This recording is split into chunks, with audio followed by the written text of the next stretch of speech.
Hey you, welcome to my channel. It's really good to have you here. This is going to be an interesting video, so hit that subscribe button and turn on the notification as well because there is more where this came from. In this video, I'm going to be making salty crackers.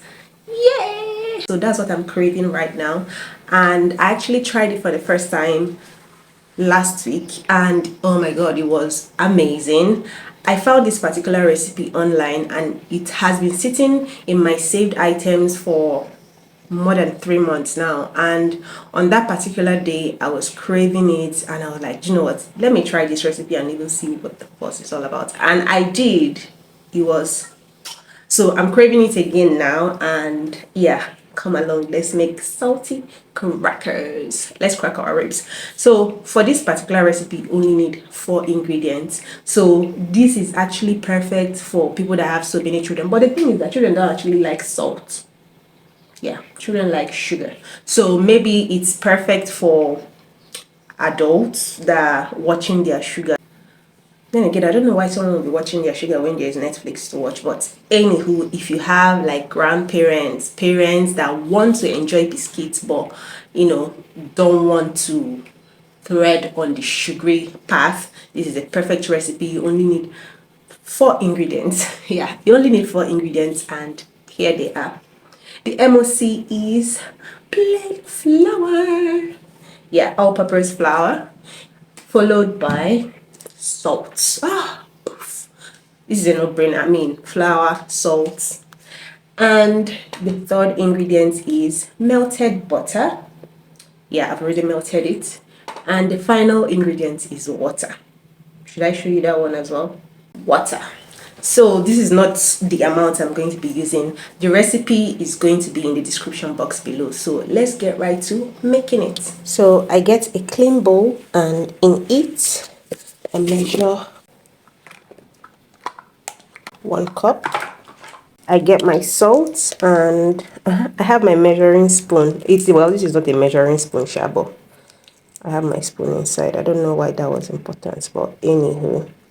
And so for the salt, I'm going to be using 1/4 teaspoon of salt. I add that. Then I mix it all together. This recipe is so easy. Like, you're going to be trying this definitely. So this is 2 tablespoons of melted butter. This is melted margarine anyways, but this is 2 tablespoons. So if you are going to be using more than a cup of flour, remember to adjust your ingredients to match the amount of flour that you're using. For example, if you're using 2 cups of flour, this will now be 4 tablespoons of melted butter, and the salt will be half teaspoon. So just like that, adjust it like that to match the amount of flour that you're using. Then the final ingredients. So I'm going to add my water here, and this is where I'm going to be measuring it out from. This is to also collect the remaining melted butter inside that plate. Nothing goes to waste here. We are not wasters. So I'm going to be adding it gradually. As you can see, the melted butter is making the flour clump up a little bit. So I'm going to go in with a tablespoon of water. That's how I'll keep adding it till I get my desired texture of dough, consistency of dough. I think I'm going to be doing 2 tablespoons for now. So I've added 1. This is second one, and this is the third one. As you can see, it's clumping up some more. You see, it's coming together really nicely. So I think to bring this all together, I might just need 1 more tablespoon of water. Yeah, I'm right. At this juncture, I'm going to transfer to my phalanges and mold the dough together. So I'm going to dust it a little with flour because it's not as smooth as I want it to be. And see the quantity I'm dusting it with. It's like not even up to 1/8 cup. Just going to dust, like really dust. It's not even a matter of measurement. Just dusting it so that it can mold smoother. I don't want to be getting these patches on my hand as I'm molding the dough. So this is what we have now. A smooth dough. This is how I like my dough. Smooth and easy to come. See, my hand is clean because the dough is well dusted and well integrated. Everything, like, it's just the perfect quantity. So next up, I'm going to divide them into smaller balls, like just 3 balls. So this is the next step. See why I rolled it into smaller balls, because this is the workspace I have. So if you have like a bigger workspace, of course, go ahead. You can, like the dough I just formed, you can actually roll it up at once. So that being said, I'm going to dust my workspace with some flour, because even though our dough is smooth, you just want to be cautious. If not, the dough is going to be peeling off this board like chewing gum, and that's not sexy.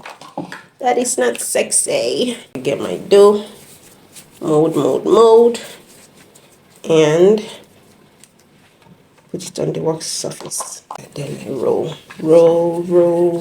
your dough gently on the board. Merrily.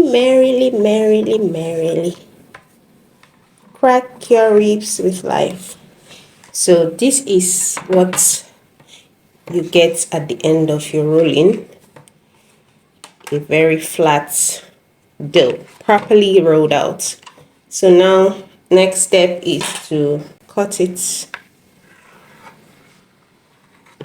and then give it the shape I want, which is squares.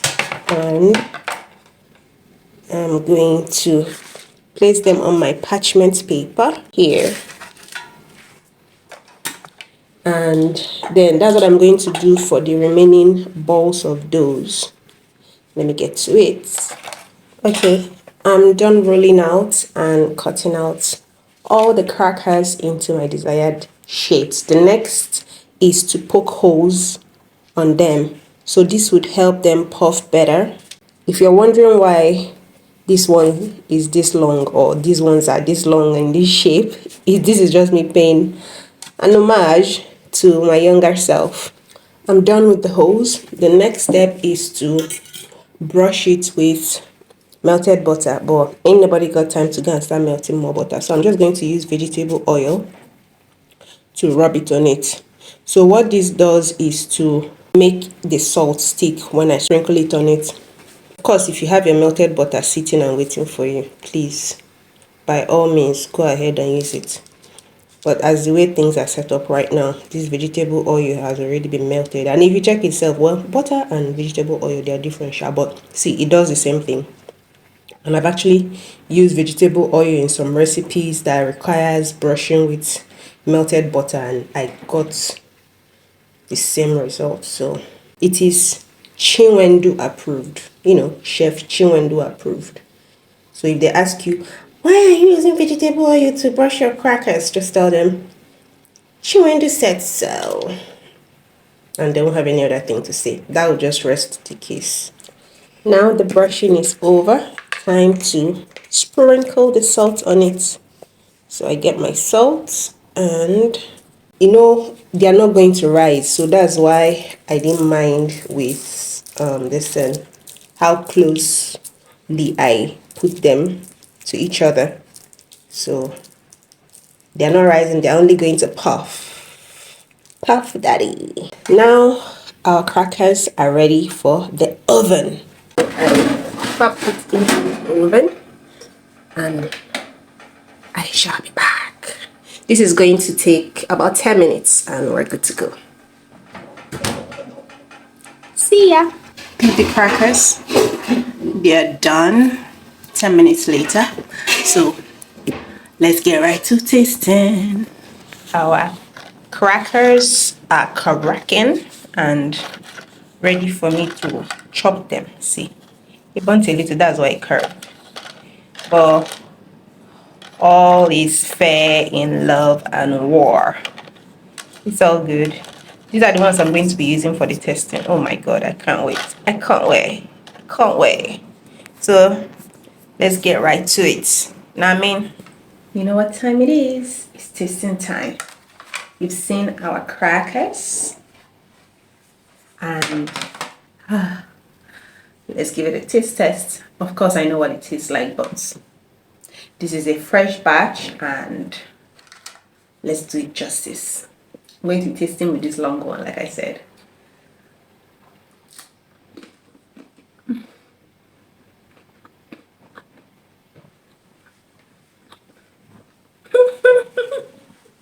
I also taste with a normal one, so you see that it's not just the long ones that got it.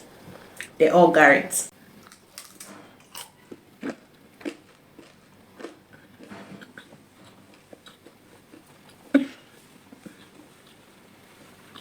This is just a perfect pastime snack. Usually I'll tell you, let me finish my food while you get back to your day, but nope, this is going to be eating jelly. It's not jollof rice. Anywho, thank you so much for watching. I hope you enjoy the rest of your day, and until next time, stay wilding and thriving.